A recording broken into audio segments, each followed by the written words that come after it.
अब भगवत्पादाद्य शंकराचार्य जी के द्वारा अपरोक्षानुभूति में श्लोक 32 से देहात्मवाद का निराकरण करते हुए कहते हैं, अहम दृष्टतया सिद्धो देहो दृश्यतया स्थितः ममायमिति निर्देशात् कथम स्याद्देह कः पुमान्। अहम दृष्टतया सिद्धो, अहम दृष्टतया सिद्धो, देहो दृश्यतया स्थितः मम अयम इति निर्देशात् कथम स्याद्देह कः पुमान्। इसका जो अर्थ है हिंदी में वह इस प्रकार है, मम अयम इति निर्देशात्, यह मेरा है, मम अयम यानी यह मेरा है, इस प्रकार निर्देश करने से वह जो आत्मा है जिसे अहम प्रत्यय लगा के आत्मा का आलंबन किया गया है, वह अहम के स्वरूप से जो आत्मा है वह दृष्टा है, और देहो दृश्यतया स्थितः, और जो शरीर है वह दृश्य यानी देखने लायक ऐसा प्रतीत होता है। तो फिर आत्मा जो है वह देहमय किस प्रकार से हो सकता है? इस प्रकार इसका देहात्मवाद का निराकरण किया। अब यहाँ संस्कृत टीका जो बताई है भगवान ने, इस पर विचार करते हैं। तदेव अति वैलक्षण्यम दर्शयति अहम इति। पूर्व के 30वें और 31वें श्लोक से और पूर्व के अन्य श्लोकों के द्वारा आत्मा को शरीर से अत्यंत विलक्षण बताया।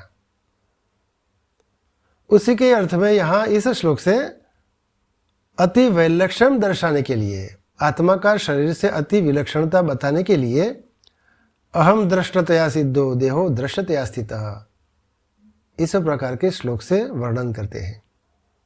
अहम शब्द प्रत्यय आलंबन आत्मा दृष्टतया शब्दादि विषय प्रकाशतया सिद्धः शब्दम शृणोमि इत्यादि व्यवहारेण प्रसिद्धः।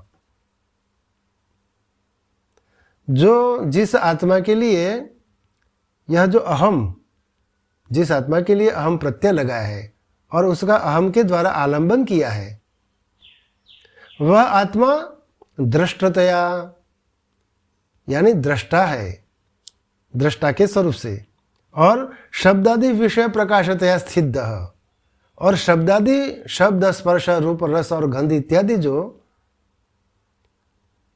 विषय है, भिन्न भिन्न विषयों, उनके प्रकाश, उनका प्रकाश करने के कारण वह प्रसिद्ध है।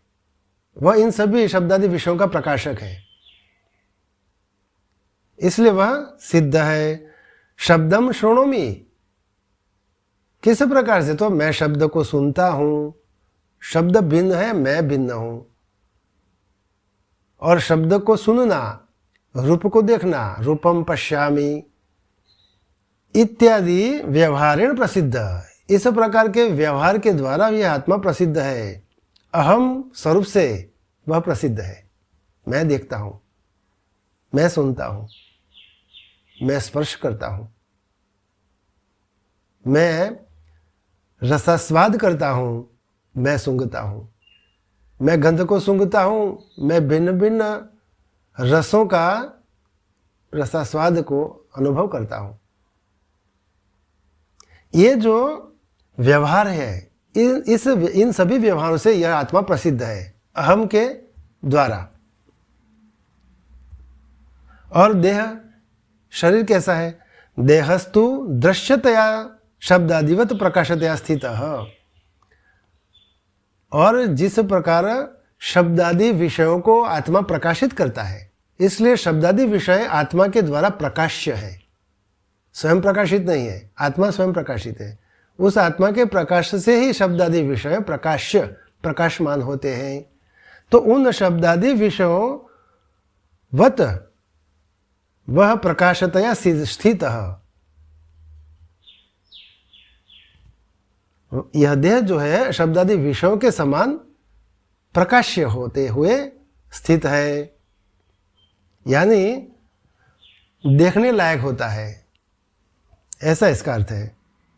तत्र हेतुम आह मम इति, उसी के ही कारण आगे कहते हैं मम अयम इति, यह मेरा है।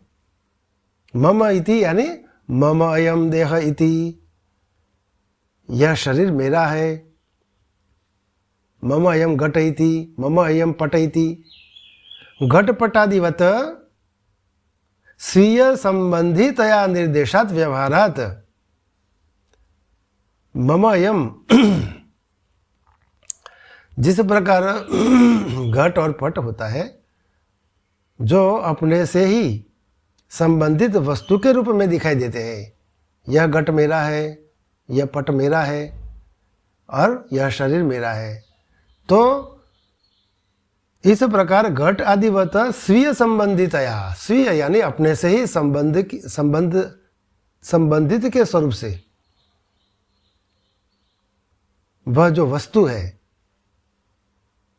जो कि निर्देशात व्यवहारात, इस प्रकार का व्यवहार करके, व्यवहारात व्यवहार करने के कारण, निर्देश करने के कारण यह जो शरीर है वह आत्मा से भिन्न है,